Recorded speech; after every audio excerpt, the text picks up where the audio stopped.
these commercial banks with, literally millions and millions and millions of dollars worth of short positions in gold and silver, meaning they're selling, driving the price down. When you short something, you do it with the anticipation and the duty to pay it back, but you are anticipating paying it back at a lower price. Here's Andy Schectman's thrilling video today, where major banks hold millions in short positions in gold and silver.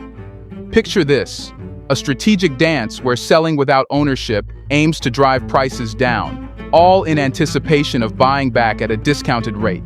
But here's the twist: an unexpected surge could flip the script, leaving these institutions exposed in a high-stakes game of speculation and risk.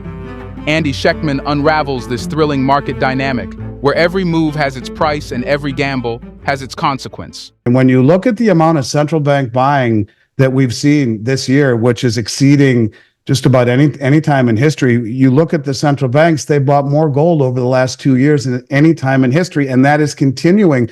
Same thing with silver. We just got numbers that, as an example, that India bought 60 million ounces of silver in October and another 20 million ounces in November, on top of 304 million ounces in 2022. And these stars are all lining up perfectly. You see massive central bank buying at the same time that they're selling and not rolling over their treasuries. There is a shift being made by the most powerful people in the world, coinciding with these events. And I have felt for a very long time that it's been the suppression of the Western market that has enabled the large central banks to reposition using the leverage, the suppressed leverage of the West against us. In other words, they're using the manipulated price to accumulate massive amounts of gold and silver, and we're seeing that. The COMEX exchange was designed originally to offset risk. That was the reason it was designed. For example, a farmer who plants a field of wheat in the spring and wants to harvest, of course, in the fall, but in the interim, you have all sorts of variables. It could be a bumper crop, could be a rough year. You could have, pests that eat at your crop, or it could rain all the time, or maybe not enough. And so the futures market said, listen, we'll pair up the farmer and the baker, as an example. The baker needs the wheat to make his bread, and the farmer needs to sell his wheat in order to pay for his life. So, in other words, the farmer plants the crop and then sells his production forward into the marketplace, where the baker says, I'll buy that wheat from you in 6 months, and here's what I'm willing to pay, and here's what I'm willing to sell it at. And it offsets risk. So now the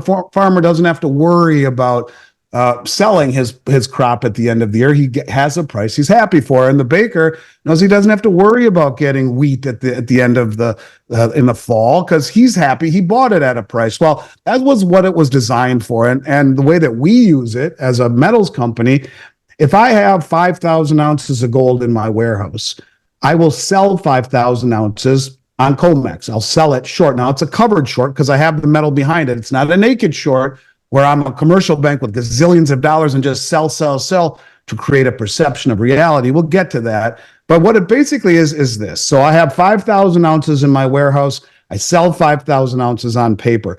If the price goes down by $100 an ounce, I'm down $500,000 in my inventory. 5,000 ounces at $100 a piece. That's $500,000 I'm out in my physical holdings. But what I sold short on COMEX goes up commensurately. I'm market neutral. They offset one another. It is a way for me to offset my risk and not to speculate. Now, I asked my head trader, I don't know, might have been 6 weeks ago now already, but you'll get the point. I said to him, Ryan, what does it cost for us to control one COMEX gold contract? One COMEX gold contract is 100 ounces of gold, paper form of gold. So you're talking $200,000 plus. And he said, well, the trade costs us just a few bucks, but we have to have roughly $7,000 in our margin account. That's it. So if the price never goes against you, you don't get a margin call. So I have $7,000 in my margin account. I can control $200,000 worth of gold. Well, what if I'm a commercial bank or a central bank with 500 million in my margin account? I have a $500 million in my margin account. I now control $15 billion worth of notional gold and silver contracts. And they don't need to have the gold backing it in order, because they have the deepest pockets. And they also know where all the pain points are. They're the ones that sell the options largely. So they know where everyone is positioned. They know where they're going to get people to capitulate. So what they can do is they can paint the tape, as it's called. They can control the narrative by buying up through resistance levels, triggering buy orders, or selling down through resistance levels, triggering sell orders, which begets more selling or begets more buying. And so it's a corrupt system. It is one that is over leveraged in this case by about 35 times and rehypothecated, which means everyone who has a contract, it represents 100 ounces of gold, or in silver, 5,000 ounces of silver. Now, I haven't looked at the gold lately, but just the other day I was looking at the silver positioning. And in the registered category on COMEX, that's the category where the bars that are supposedly backing the contracts are available for delivery. It was rehypothecated 1,490%. In other words, 1,500%. In other words, there's 15 times more contracts than there are bars backing them. Yeah, so, you have these commercial banks with, literally millions and millions and millions of dollars worth of short positions in gold and silver, meaning they're selling, driving the price down. When you short something, you do it with the anticipation and the duty to pay it back, but you are anticipating paying it back at a lower price. So these big banks can short the price and they'll drive the price down, and then they can cover those shorts at a later date at a lower price. That's the anticipation when you sell short. When you go long, you anticipate the price going much higher. So in other words, you have all of these banks that are naked shorting. They're selling short into the market metal that they do not have, and they anticipate really never having to deliver it, but to cash settle.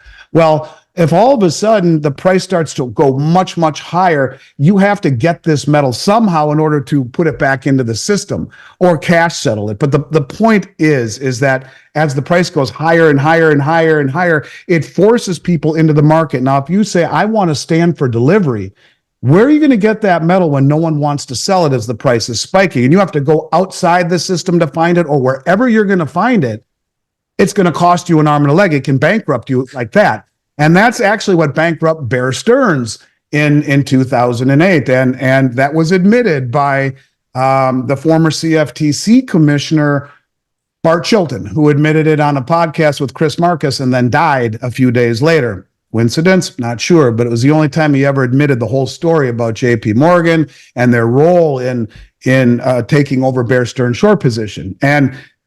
But the point is they were massively short on silver, and it went from $12 to $21. It put them out of business. They couldn't cover it, and bang, they went out of business because of that leverage. So when the price starts to move against you very, very quickly, you have to come up with that product or cover it with cash if you're lucky enough. But it can move up so fast that it can, in very, very short period of time, as everyone's covering, which means buying it, really, in essence, is what it means. You're buying the metal back to make your position whole.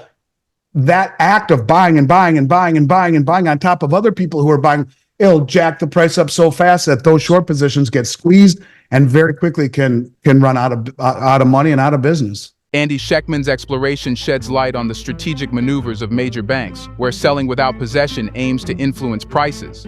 Yet a sudden market shift can leave these institutions exposed. Join us next time for more insights and analysis, navigating the fascinating interplay between anticipation, speculation, and the volatile reality of precious metal markets. Like, share, and subscribe to our channel if you enjoyed today's video. Thanks again.